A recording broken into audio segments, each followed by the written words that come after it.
you can kill the first 90%, but if you drop the last 10 and 5, that's what you're remembered for. We are there. We are answering those questions. We are making sure they're handled quickly. Any last details that we can do, they want to switch out some photos, the smallest, littlest things. I have learned that it's important for us to take the time and to execute those with grace and joy. Well, super excited for the podcast today. Welcome, Jaimee. Hi, Brad. So returning guest, Jaimee Rose. You crushed. Your first one did so well and fan favorite, so we had to get you back. This is number 3. Am I a record? Do I get the distinction? Yeah. You definitely are, I think, are the most attended one on the podcast. So that's a huge congrats to you.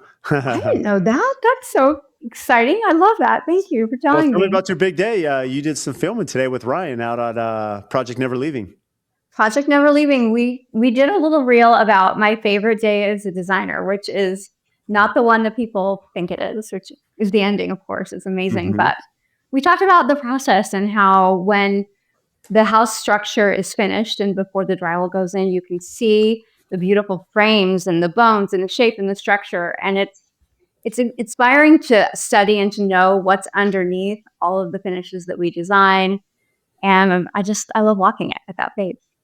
You know, it actually struck me because you mentioned that to me when you were going to go out there and film. And, you know, and just as you mentioned for the listener, we're at the point where we're about to do the electrical walk. We're getting ready to drywall and insulate. And you said that's your favorite part. And it kind of surprised me because I think, you know, a lot of designers, it's low hanging fruit. Yeah, we love when we get to furnish it and come in at the end. But I think a lot of them really appreciate, you know, when the tiles going in or the cabinetry and countertops, you know, there's these kind of pivotal, monumental, critical path moments that they really like. But I think you're the first designer that's like, I just love it in its raw phase of just mechanicals and framing. I do, because that is the platform for what we bring. I mean, of course, we're imagining what that looks like way before and designing it far in advance and being so on top of that. But I like seeing the undercurrent of the structure. It's like the slip under the dress or the subtop that holds up the marble. It's like, to me, it matters so much what the integrity and the whole truth of something is that I love to see. Yeah, what I do appreciate, and something that's a testament to you, Jaimee, and like the quality and detail of like your design book and information. One thing that really helps us as a builder is when you have a really good design book, because for us to get the proper backing in, you know, and blocking, you know, if we're doing heavy chandeliers or, you know, certain sconces in a location, floor outlets, which, you know, is definitely at the concrete phase, but, you know, bath accessories, you know, mirrors you're going to be putting in, some of the FF&E, that, you know, you're looking at the furniture, you're looking at the end goal. And so what happens is it really creates a template for us as a builder to build from a furniture plan, not just, you know, design drawings. It allows us to make sure, hey, there's no surprise when you come out and want to put a hammock on the back patio. I mean, you have to think about it, especially with all the crazy things that people want to do now. The bed swings being our favorite, like those require so much support way before you come out to put them up. So it requires a great builder to be reading our book. So we're lucky to have you. No, well, you know, one thing that I do appreciate, I mean, I know you and Spencer have such a great relationship in our team. And what I really appreciate about Spencer, he's very involved in the truss calcs, the truss details, and he's really going through these in a fine tooth comb with our team, because trusses really impact a lot of things, you know, to make sure that trusses are aligned for lighting, you know, for mechanical, for sprinklers and speakers and all the things, and pocket shades. But one thing that's often overlooked, to your point, maybe the trusses, a lot of our trusses are prefabbed in Arizona. And so if we have heavy things hanging from the ceiling, you mentioned a bedroom swing, a patio swing, you know, we actually design the trusses, not just the backing and blocking that you'll need, but also from a truss layout, which for us as the builder now, it's going to prevent future issues of maybe drywall cracking or stucco cracking, or, you know, if we have a T&G ceiling, separation there. And so there's things that we have to look out for that, you know, a lot of people just aren't taking into consideration at that phase so early on.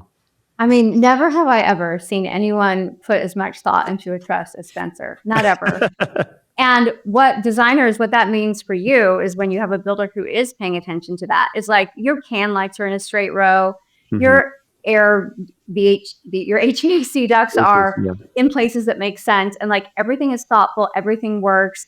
your chandelier doesn't get moved 3 inches because it can't be in the center because there's a truss running there. I mean, it is so thoughtful. I've seen him actually take all of our ceiling detail drawings, all of our electrical plans, the HVAC plan, and he overlays it on top of that truss plan and is looking for all of the incongruities. And that is a masterful AFT stroke right there. Well, I take zero credit for that. Just for the record, on the podcast, everyone hears it. That's a Spencer. That's Spencer, and he's trained the team very well to the point that I've had a lot of our designers tell us over the years, we've never seen a man taking notes on a project meeting. So there's that, but they do a good job. Well, you never wanted to be like the rest of them, did you? And I think you've checked that box. So Jaimee, we're here. I mean, we've Yes. a lot of people that have followed us. They're familiar with Project Blow Your Mind. I mean, this was an incredible project. We've done some recaps for anyone, as a lot of our audience follows along, of course, and they're going to be following along Project Never Leaving, which great hashtag because they're never going to leave. I mean, this house would be spectacular. There's no reason to. There's no reason to leave this house, and the property amenities. What have you learned in the last 2 years? I know that your career goes back. You and I go back quite a bit, but you're always evolving. I've seen your career really take off. I've seen you do some amazing things in the industry, and it's very exciting. But at the core of it, what do you feel that's probably been the biggest change or thing that you've adapted in the last couple of years? Well, I mean, I have this bad habit that I don't rest. Like I'm like, okay, we did that. We did Project Blow Your Mind. We blew everyone's mind. That was so fun. And I have some people say it's a bad habit, but I think it's a good habit of always being looking forward. What can I do next? How can we be better? How can we glow up? So we're always in the phase of a glow up. And currently our a glow up. Yeah, always a glow up. Always a glow up. Soon will be J-Lo. There will be nowhere else to glow. But I think the most important lesson that we have implemented, I think, in the past 2 years is that we have been emphasizing client experience over all other things. I mean, of course, our spec books are dialed in. We have good processes. We have an amazing team. The design execution and the design level is high. All of that is already there. So now we're thinking, okay, how can we be inimitable? How can we be one of one? How can we be someone that everyone just says, you have to call her, whose name immediately imbues respect and confidence. And so we have been really tripled down on that client experience. And I hired an amazing actual former client of mine to help us with that. Yeah, I know. That's smart. Go right to the source. I watched her run her builder, who wasn't you, and I was like, anytime you want a job, you just let me know. Anytime. But she has really up-leveled the professionalism, the attention to detail. I mean, and her job is that last 5%. That is what people remember. So you can kill the first 90%, but if you drop the last 10 and 5, that's what you're remembered for. So that is the most important part. It's down to like, they need a few more towels. They want another refill of their cocktail napkins. So we had monogrammed, like, we are there. We are answering those questions. We are making sure they're handled quickly. Any last details that we can do. They want to switch out some photos. The smallest, littlest things that can kind of be death by 1,000 cuts for a design team, because they are like, okay, we really need to wrap this up. But I have learned that it's important for us to take the time and to execute those with grace and joy. With grace. I love that. With grace and joy. With grace and joy. What's interesting is you're spot on. I mean, as I look at my relationship with, our trade partners, right? Our partners who are working on the execution. And this is case in point for me as a builder too. I tell clients and my team, 5% of the project is getting a cheap price, right? I can go on Craigslist. I can go anywhere. I can get something on paper that's 5% of the whole thing. 90% is the execution, right? And communication. Ordering takes time. Showing up, having the right amount of manpower, and getting there. But it's that last 5%, right? That it's that detail work. That 5-10%. The detail work. The finishing. Getting your punch list done. Man, it doesn't matter how good the experience is. If it sours that spark, that end part, that ruins my relationship with the client. It ruins that trade's relationship with me. I mean, it's so impactful, and it's interesting how that correlation is the same for you on the design team. It is the same, and it is the hardest part, because at the end of a project like Project project blow your mind, which was, 25,000 square feet and 5 or 6 years. Like, you are tired, you want to be finished, you do not want to be, messing with this. You're ready for the next thing. You're like, okay, I've had my photos. I really want to be done. And so we bring in a new team member who isn't tired, who hasn't and she approaches it with fresh energy. And I think that makes all the difference. But it is an easy trap to fall into. And I think I'm really grateful that we have identified it as a glow up. What have you noticed, outside of the 5-10% and bringing fresh eyes that impacts that client experience? What have you seen, as the client's going through this emotional roller coaster, whether it's pre-con, whether it's during construction, whether it's furnishing or servicing them, for holidays, for, down the road, where have you seen those pain points, that client experience in the past you've tried to, make changes? I mean, there is the initial budget shock always, oh, is that really what it's going to cost? Mm-hmm. And I think the most important thing is just that you're listening to the client and setting accurate expectations. When people come to us and they're like, we want to build, this is how many square feet we're thinking, we say, okay, the projects that you're seeing on our Instagram, like on our portfolio and on our work, this is how much they cost to build. It's in this range. So let's do the math for what you're thinking and how does that feel? And we're talking about money from day one, and we talk about it constantly through and making sure we're checking in. I know you liked tile A, but tile B is a little bit more affordable. Do you want to switch? Yes, no, paying attention and listening. But there's always the budget pain point, and then inevitably at the end there's a timing pain point when they're like, why isn't it time? And we always at that time were like, okay, it's time for us to maybe we take them to lunch, or we bring lunch, we bring dessert, we listen and just say, we've been through this, we know you're so ready to be in.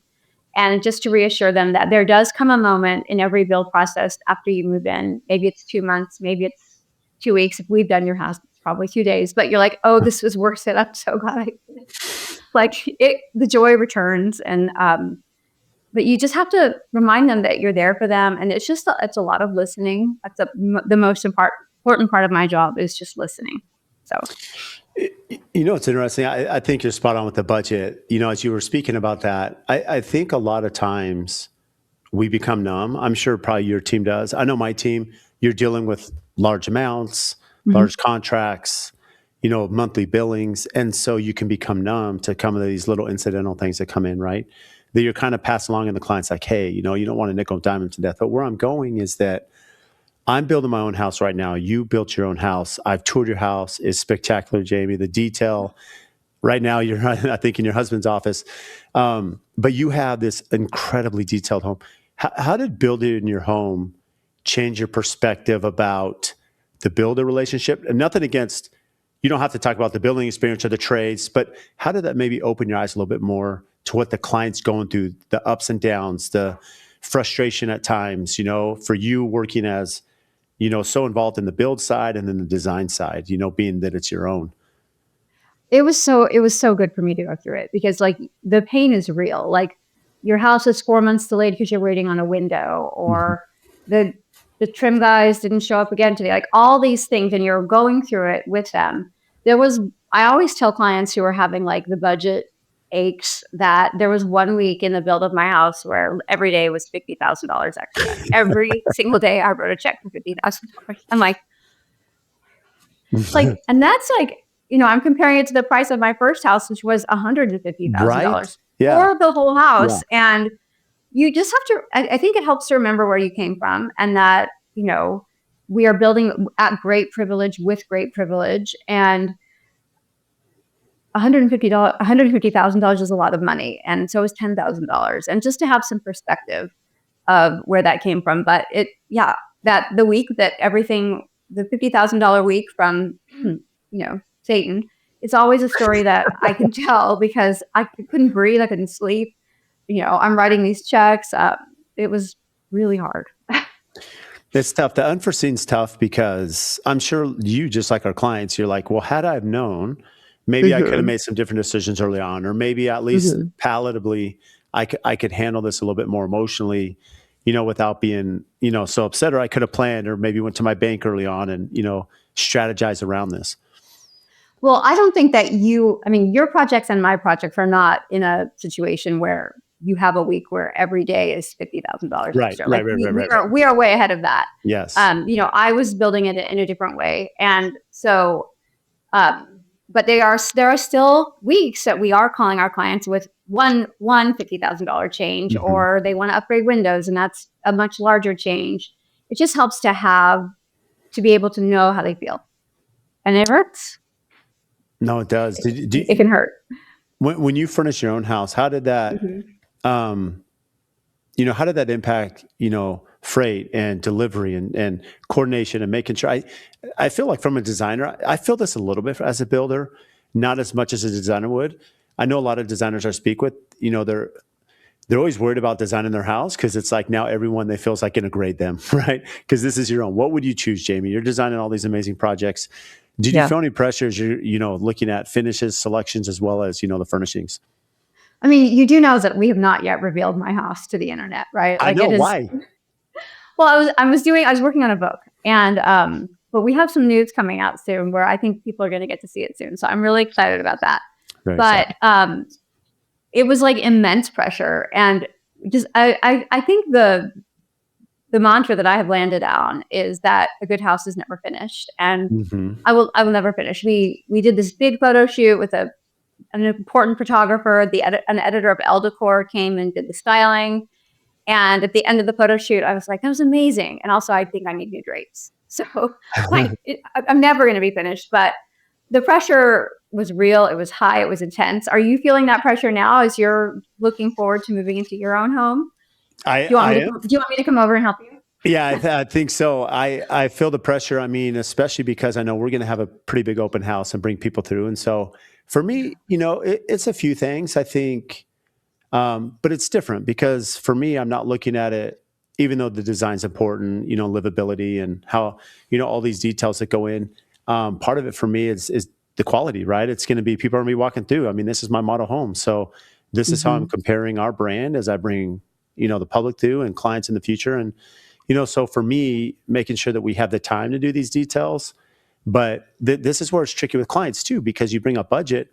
Let's be realistic. I'm not in the position a lot of my clients are. I don't have cash to do this. I have a Yeah. construction loan. And so, being open, there are time limits on that, like that I can take draws. There's interest accrue and there's things behind the scenes. And so you feel the pressure where you're trying to build within a time frame and not sacrifice quality, and still execute at a high level. And I think there's a lot to our business that you and I can commiserate and relate on, but I think a lot of people that aren't in it just don't realize the pressure we're under at times. I know. And it's all self-created. But I think what I like about my house is that I think it feels cozy and livable and Very comfortable. much. And it's a mix of high and low. Like I have things from CB2 that I think are fabulous. I have antiques I've had since I was, 25, and it feels collected over time. So there are definitely ways to have an amazing furniture package where you don't have to like completely torture yourself. But it is the predilection of designers and people in the industry to create all this pressure for ourselves. I mean, I've been holding my house photos for a year, and I'm like, this is so crazy. Just go. And I think it's my best work. So I'm really excited to share it. And I'm not going to wait anymore. We're gonna do it. Well, So let's do it. Your island is amazing. I just can't wait to show that. But I isn't that think ridiculous? it is. I want to come back to the glow up, which I'm going to in a minute because I do have Okay. one cool compliment for you about that. But Oh, one thing that really made impact when we were doing the turnover at Project Blow Your Mind, there you had, and I think it really takes a special creative person to like pick up on these things. And so at some point, and I was never a part of this, so you could maybe elaborate on that. But at some point with the client, you had they had collected every key from every home or apartment they had lived in. And so when you moved in, you had created this incredible picture frame, and it had all the keys of like, their journey as a married couple into, living in this incredible home. How it's easy to pass over stuff like that.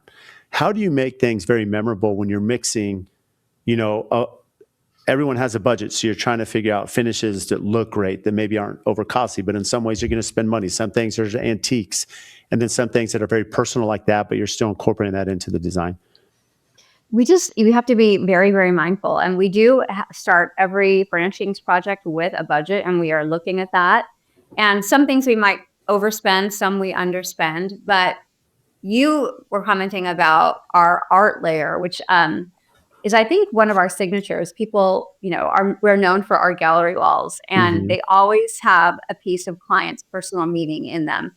We ask the clients to bring us a bin of things they can't throw away. I'm like, I don't care if you think it's junk, a silly little love note, whatever it is, I promise you I can make something out of it. And it gives me immense joy. It is honestly like one of my favorite things that I get to do for people is tell their story on their walls. I love to do it. And we work really hard to think outside the box and come up with crazy ways to capture their story on their walls. We've turned like a note that from a little girl to her parents, I ran away, don't come find me. Like we made that enormous, like too bad. It was so funny. And like Wow, we turned that into like almost wallpaper. that's cute. Behind me, you can see my husband's family's pipe collection, which I framed.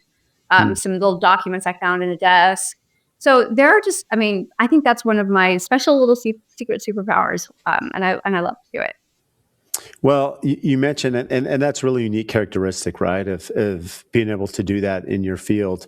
You mentioned glow up, how the last 2 years, like you've tried to not only better the client experience, but also maybe your style in a way. So I have an employee, Janelle, who's Yeah. incredible. Mhm. She used to work for Jaimee, just being transparent. And Jaimee Yeah. called me and she's like, I have this incredibly talented person. She's just unbelievable, but she's definitely, catered to the construction side, maybe not the design side, and the way her, operationally she works. And she came on and she's been a huge asset to us. And recently, this last holiday, she went with you to install a project in Utah, I believe. And she Hmm. came back and she's like, I'm just blown away. She's like, I worked for Jaimee and I saw these amazing builds, and one after another was like just incredible. And then her style and the finish on from finishes and furniture on this new house is nothing like anything I've seen. And she just couldn't speak about it enough when we went out about just complimenting you. And I think that's kudos to you when you think about glowing up and making changes. I think it's really hard to evolve and create something, but to create a design aesthetic that's completely different, that's very challenging to do. Well, that is so nice of her. Thank I didn't you. even know that. I didn't know that, but it is different. Like we are all. I always want to be different. I think our work, the hallmark of our work, is that it is always evolving and is always different. And people say, "I never saw that coming from you." Like, what? You did a house that's pink, green, and yellow? I'm like, indeed, I did. And I love a challenge. I like to evolve. I feel like people are watching me and I see rooms that feel familiar to me. And I'm like, okay, it's time for us to get a new vibe. Let's evolve. So it was a very intentional like shift, led by the client who was like, no, I want something very different that no one has ever seen before. And I was thrilled to have that platform and that opportunity to create something wild. We haven't shown that project yet. We're photographing it in June and or May, and I can't wait to show that one. That one will be a new level setter. So that's exciting. So I still have to wait a few months. I've only heard through the grapevine through Janelle of what it looks like. It's What do you go way ahead? over the top. Yeah. Oh, I can't wait. I can't wait. But Yeah. she said that, and she said what's interesting, even with our current project, she's like, there's some really good changes that Jaimee has thought of and doing. How hard is that midstream in the middle of a project to have some new inspiration and maybe come to the client and say, hey, I have a new idea. I want to make some changes. Hey, Brad, AFT, get on board. Hey, client, get on board. Well, we have noticed that in our builds, which tend to be 3 to 4, sometimes longer, Hmm. 5 years, um, we we have to be very intentional about the design and be thinking like, okay, I got to forecast 5 years down the road so that when this is built, it feels fresh, it feels new, it feels edgy, because we're not like quickly remodeling. We are way down the road. So we took a look at Project Never Leaving recently, which we're waiting on windows. So we have a little window of our own. And I just felt that we could do a little bit better. And that was a hard conversation to have with the clients. I'm like, hi, I think we need to tweak some things, but they were on board.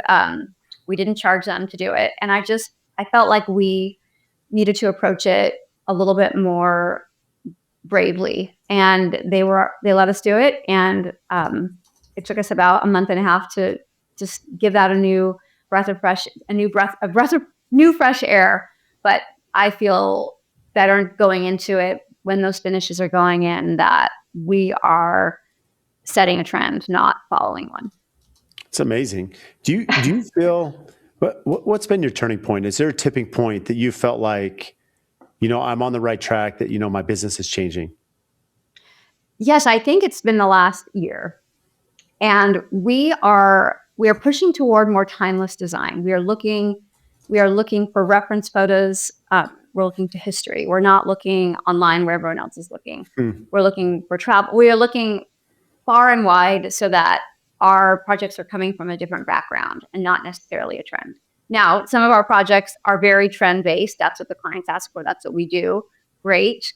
Knowing that does have a shorter shelf life. But when your goal is timeless classicism, especially in the investment level of a build, you have to approach it in a different way. And with more traditional design trending, we're all kind of shifting more to that warmer way. It's kind of where my true love of design is rooted in old European tradition.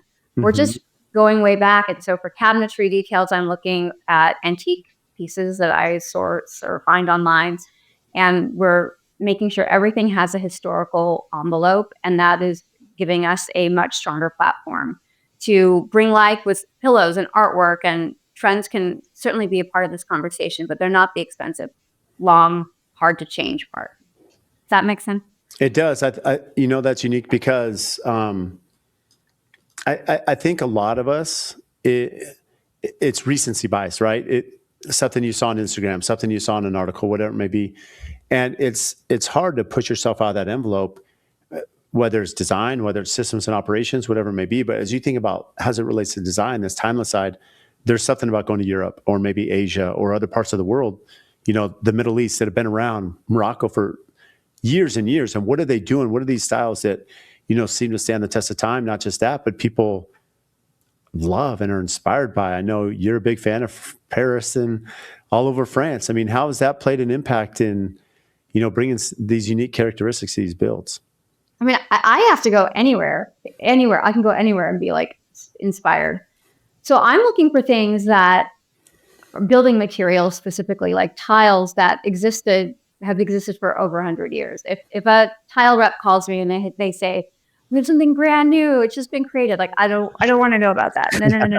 Like, no, not interested. Like, I want the things that have history and story and time behind them, because they're going to have time on the other end too. So the really trendy stuff, I think we have to be really careful with. And the other kind of standard that we are latching on to is integrity of material and integrity of thought. And so if something has like the ring of truth to it, if it feels real, if it feels old, if the tile feels like, oh, that's like good New York subway tile, even if it's just very inexpensive tile from Arizona Tile, but it feels real and right, and like it was made for a specific purpose, and it's not something that's trying to be something else. And so those two guideposts of history and integrity are, I think, an important part of our glow up. Oh, it's so important. I mean, the integrity part, there's value there. That word brings value, right? And so as you think about how that relates to finishes, to your point, if you're putting in a product that will stand the test of time, maybe not just from even looks and design, but even performance, because what's tough about your role is you really have to think about not just what's going to be camera, magazine ready, but hey, clients are going to be living in here. They're going to have kids, they're going to entertain, they're going to have people through these homes. Yeah, livability is one of the most important things that we teach in our firm, that we talk about with our clients. Is I need them to like me still in 10 years. And so he was like, oh, I know. I mean, we're a referral-based business. So for me to have that, we have to be really supporting the function and really thinking about what their needs are and where we can meet them there. Like if they have kids and dogs, and then we have a magic velvet for their sofa that Mm. cannot be killed. Like, that's so important. If they have little boys in a bathroom, like, we are doing tile on the whole bottom half of the wall, so water, like, it's just more bulletproof. And when you're in meetings with them and talking about those things, and here's why we want to do this, and they're hearing you build in the function to your design, you are upping your respect level immediately, because they're like, oh, this is someone who's really thinking about things. We get so nerded out in the cabinet details and where the knives are going and how close that is to the cutting board cabinet. Like, we think about all that, and we show that to them, and we're walking with them, and that intentionality is what gains you referrals, I believe. Well, you mentioned Plus, the velvet. it's gonna look good. Yeah. Well, you Plus mentioned that. the fabric and velvet detail. And of course, furniture is evolving all the time. The furniture side's a little complex because, again, these are, you may have a client that can't go with you to High Point or go with you to Vegas Mm-hmm. Market. Yeah. Yeah. How are you strategizing as you look at furniture, something that is going to fit that client? I give you a good example. We had clients. The wife was 6'2", the husband was like 6'9", and so we're designing this kitchen where instead of a traditional 36-inch, it's 41 because they didn't want their lower back to hurt when they're doing dishes, both of them, and they wanted a higher. So the house was really catered to them, which resale maybe changes some things for them down the road, but they're like, this is our dream house. But for you, as you're working with, these different elements and lifestyles, some may be seasonal, some are living there full time, primary residence. How challenging can that be? Not just from the material selections, but also the furnishings.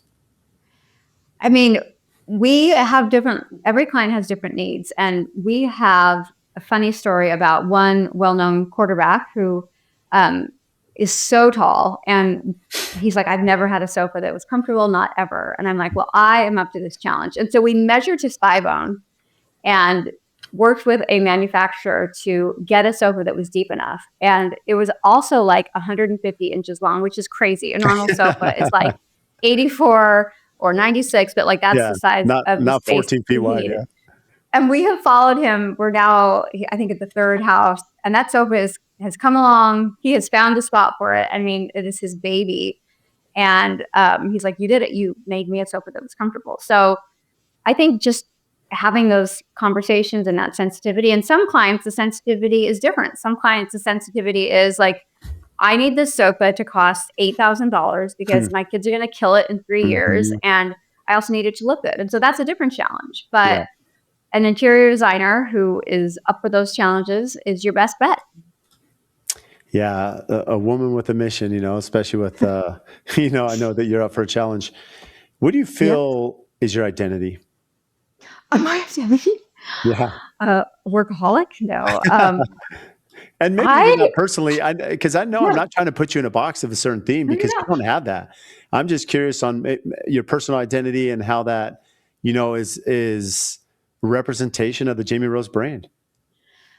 I think I am a little bit of a romantic, and I like romance to come into my interiors. And Mm. so you'll see that in details like family stories on the walls. You'll see Mhm. it in details like we've referenced some beautiful historical French, molding detail. I like I like things that feel like they're old, like they could have been from a Jane Austen novel. I also um, I think it's important to me that things feel intelligent, that they feel considered and smart. And so I think kind of a hopeless poet off wandering the woods who's then going to come home and like do all the chores. I think that's my identity.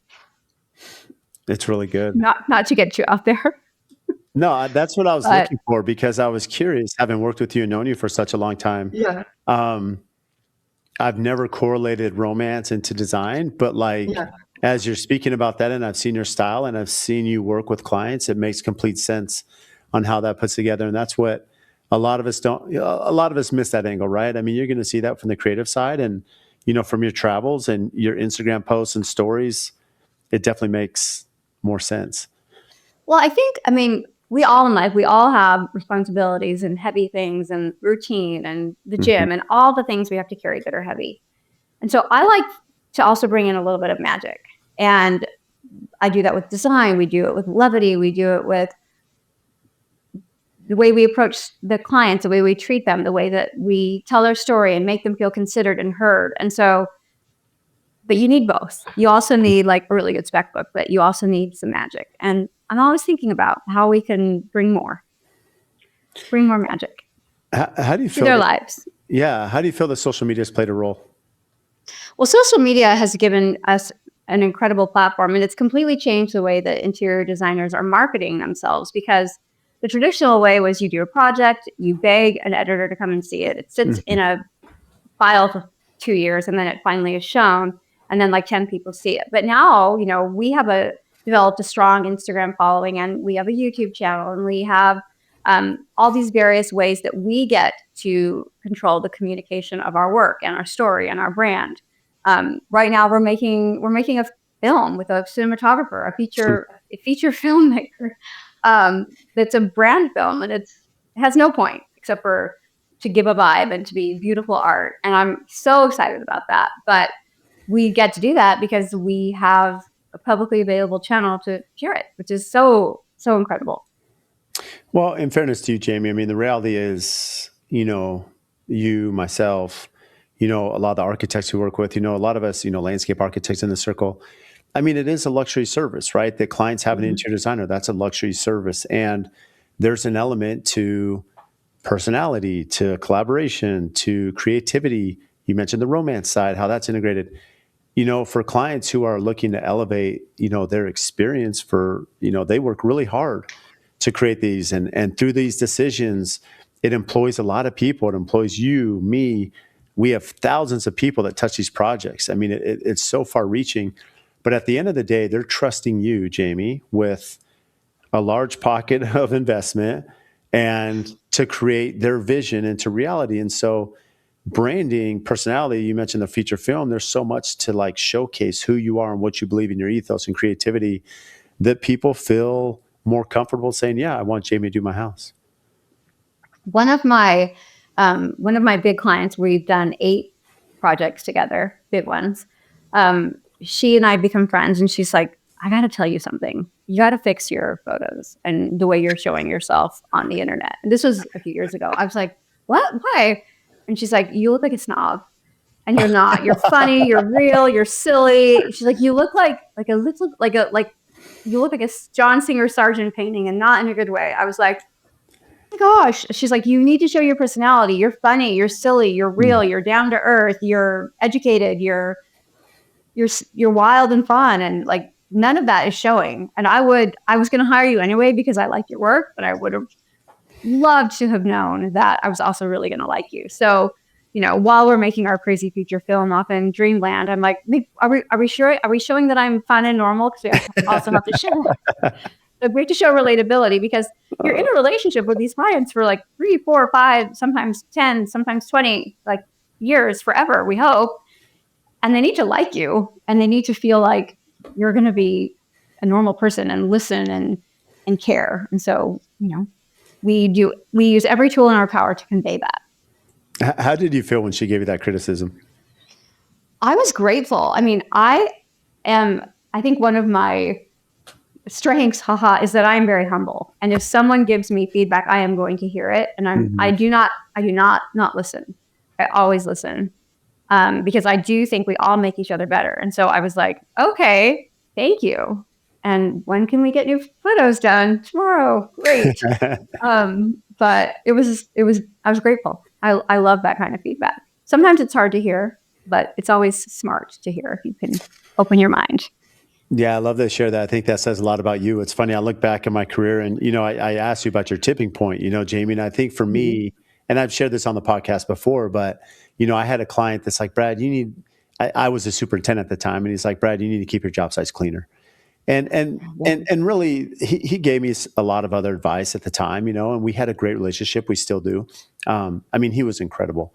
And really, that was a turning point for my career, right? Understanding the priority of keeping a clean job site, which we really pride ourselves on, and we've become known for that, from our trades and partners and clients. And but like you too, Jaimee. I mean, you do. I've worked with you. You have a great personality, and it.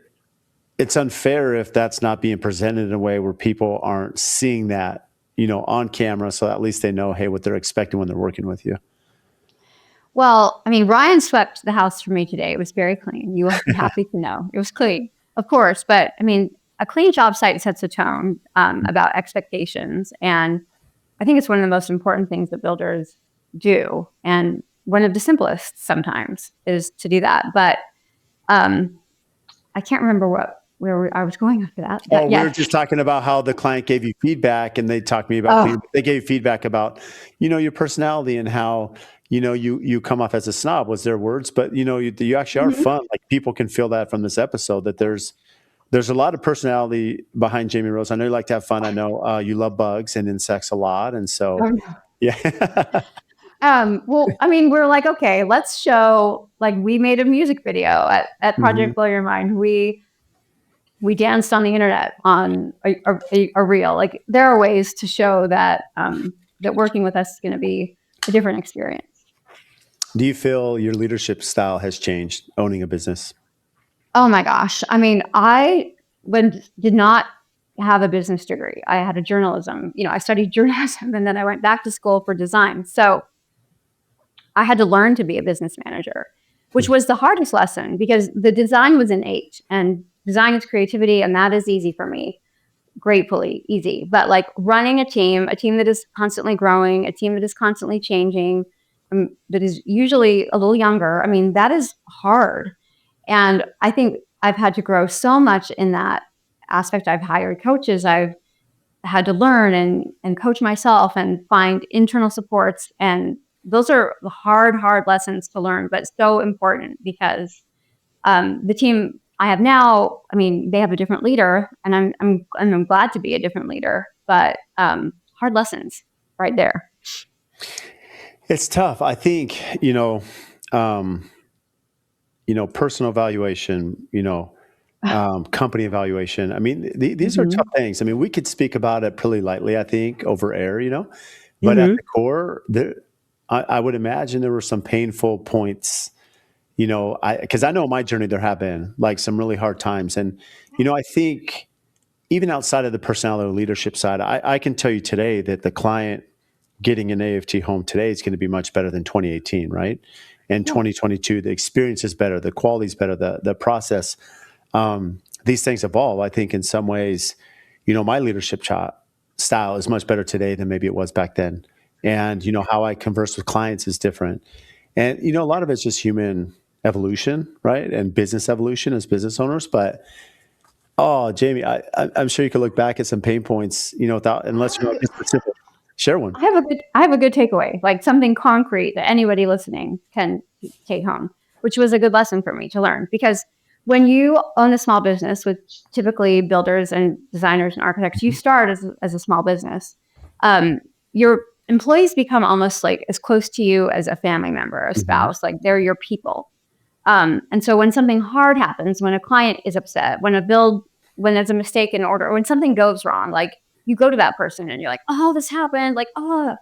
And I have learned that you cannot do that. That they are not your support. You are their support. You are their strength. And so when you have a hard day, when something bad happens, you have to find another outlet that isn't your team. Mm. And that's a good little takeaway. I think that's a great takeaway because, in general, at least my experience has been most of my employees, they do internalize, that client relationship. They internalize the relationship with the designer. Like no one wants to feel like they let the company down, let their client down. And so as things go sideways, which they sometimes can, the last thing they need is their coach or mentor, screaming at them, yelling at them, coming down on them, right? They need that support. Yeah, but even like more than that, I was commiserating. I was sharing like, oh, Mhm. I'm having a hard time. This happened to me. Like using them as a counselor, Sounding board. and you cannot do it. You cannot. You have to lead. You have to be the strong, gracious um, example of strength, and we will handle this. And you can't show them your cracks. So I have learned that, and that little group of designers here in town, like Lexi Westergaard, Brittany Simon, Jenny Slingerland, we're all really close. Like we are each other's. little therapist. Like if something bad happens, that's where I go. I don't go to my team. Because the team, if we need to handle it internally, if there needs to be conversations, they're different than the ones I'm having with my team, which are like, or with my friends, which are like, this happens to me. Oh, because design is hard. And sometimes clients are, having a rough day, or we ordered the wrong rug or something. Like those things happen. But the emotional side of you has to go elsewhere, not to your team.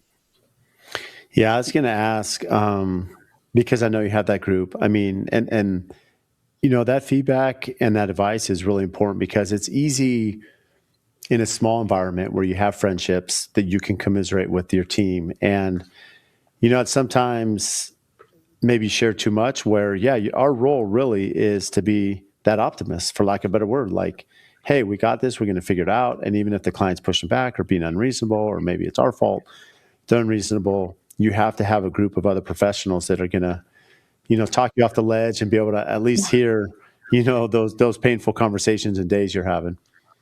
You do, because for the employees, what you are as the leader is you are their strength, you are their consistency, you are their paycheck, you are their safety. And when they see you dysregulated or upset, like that interrupts their sense of stability, which interrupts the stability of your company. So can't do it. It's It's very hard. sound advice. Very sound advice. That's my one little nugget for you today.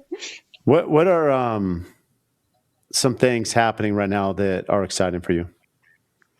Well, I've told you about my little film we're making. I'm really excited about that. I'm so excited to share my house. Real We've been quick, if I working. interrupt you before you say more, why? Because I meant to ask you this earlier. Why did you decide to wait so long to share your house? Well, I was writing a book about it. I wanted to reveal it in a book, Mm-hmm. and I still will write a book. I will still make it a book. That's still going to happen. But with a book, like that's a 2 to 3 year process. Right, right. And so we were looking at the timeline, and I'm just like, I was I'm never going dedicated to to get it there. for. Yeah. Well, I mean, we would, but at that time, like I will have remodeled the whole thing. And also, it's my best work, so I really shouldn't be sitting on it. I need people to see it while it's fresh, while I'm excited about it. I mean, it's like hampering even just my day-to-day like Instagram. Like I want to show people like, look, I made a Yeah. cake, and I'm like, I can't show my kitchen. I'm like, okay, this is dumb. This is an Yeah. outdated Bonkers. way of thinking. I'm not doing it, and so we are going to reveal it ourselves and see what happens. So We're as not I going to do interrupt it. you, We're doing this in a quiet way. We're going to do it in a cool way. But as you should, I, as you should, as you yeah, always do. and I can always write a book. I was a writer. I can do it. So it'll come. So I interrupted you. Just some of the unique things that you're working on. Okay. So yes, I am excited about the house reveal. We are excited about Project Never Leaving, which is going to be so beautiful, so like a true classic home. I am excited about another project that we have where we took a pretty contemporary house that was one style and we've changed it into something else entirely, and it is wild. Um, we're starting to explore product design, licensing. All that is very exciting, and we're just inviting more creativity into our brand and our world, and being open to what might come and what the next platform of design artistry could be, which is fun. It's fun to be open to that and to be curious to what else could be true. So How has that been as you've been working with brands to look at, product design and be involved in that aspect? I mean, that is really interesting. Like we did a pajama collab. We've done a few Which little my things, daughters and love, now by the way. We got those for Christmas, and yeah, my daughters love those. But go ahead. I know they're so soft. I wear them all the time. But it's so interesting to look into that, because there are different ways to bring your brands to market, and some are very, very cost inclusive. Like when Shay McGee, our friend, is designing those products for Studio McGee, and they're producing them themselves and bringing them to market. Like what can happen in that process is like your whole shipping container of these beautiful products that you've like cared for and paid for and worried for, and like are your profit for the next year, like it could sink to the bottom of the ocean, and that's the end for you. And so like those are real big risks. So Mhm. I've been exploring like the different avenues where you're self-funded or you're going to partner with a licensee like that feels a little bit safer. But all of those roads are different. But what is true through all of them is that your brand is the most important thing that you have. So we are focused on just really making sure that our brand is as elevated and as unique as I want it to be, and as the little world that exists inside this little mind. Hmm. Where's your favorite place to travel?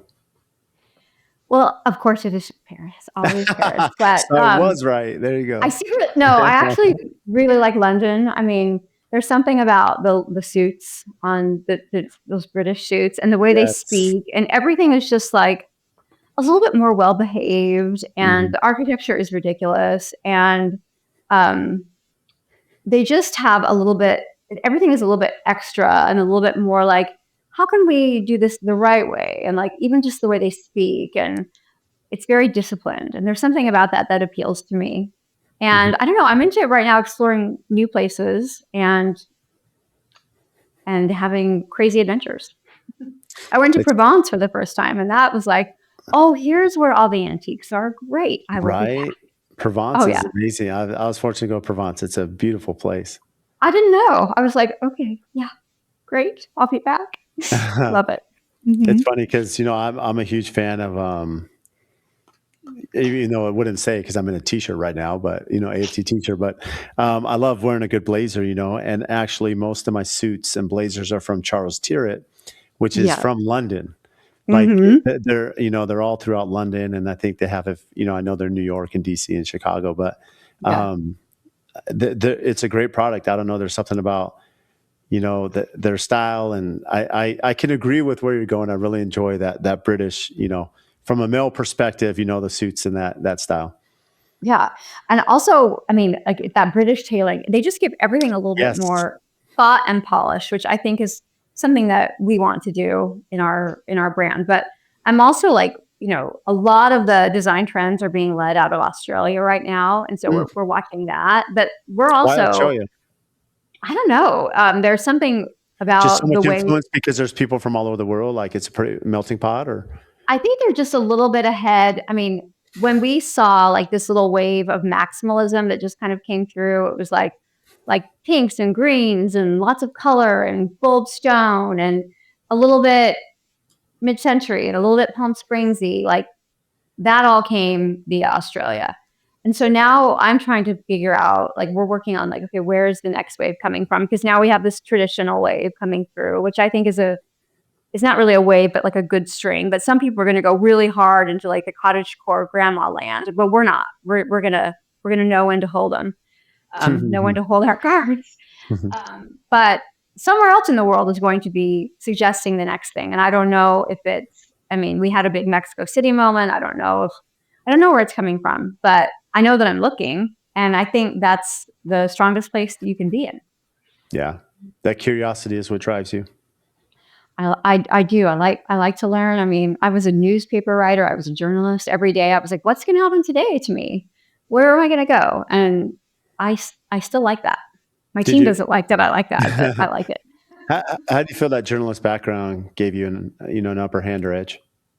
I mean, I just had dinner with my editor who was at the paper, and I'm like, that was the platform for my success. Besides, like an internal string of very strong tenacity, but it taught me how to communicate. It taught me how to never take a no for an answer. It erased any sort of feelings I ever had because like editors would throw things at you and scream at you, and you're just like, Mhm. oh, okay. You learn deadline pressure. You learn how to be malleable. You learn very, very quickly about human nature and body language. And all of those things, I think, I know help me in what I do every day. And then the design, I just was lucky that my mom was a designer, and I had that eye. I had it. So, but I got a good lesson about how to make that work in the world from being a little newspaper reporter running around. Plus, we It's had incredible. media training. So for YouTube, I'm Yeah, ready. media, like you're ready. I mean, you can tell the Yeah. media training here on the podcast. Oh. What do you do for fun? I like to just be like, okay, I'm buying a plane ticket to San Francisco and I'm going to go like in 2 hours. Like I really like to do that. That's amazing. Impetuous, wild things, or like nerd out on a TV show. I like to read. I like to cook. I'm really good at buying clothes right now. Really good at that. I need to stop. But I also still like to look at design and look at museums and look at art. I have my family over. I just like to make things beautiful. Well, you do a great job of that, Jaimee. And so, Thank for you. those listening, you've been an incredible guest. Appreciate the Thank friendship and you. relationship. We have some great things coming. And, for those listening, you have some amazing work. How can they find you? JaimeeRose.com and Jaimee Rose Interiors on Instagram. Well, Jaimee, you're a rock star. Thank you. Thank you for this, Brad.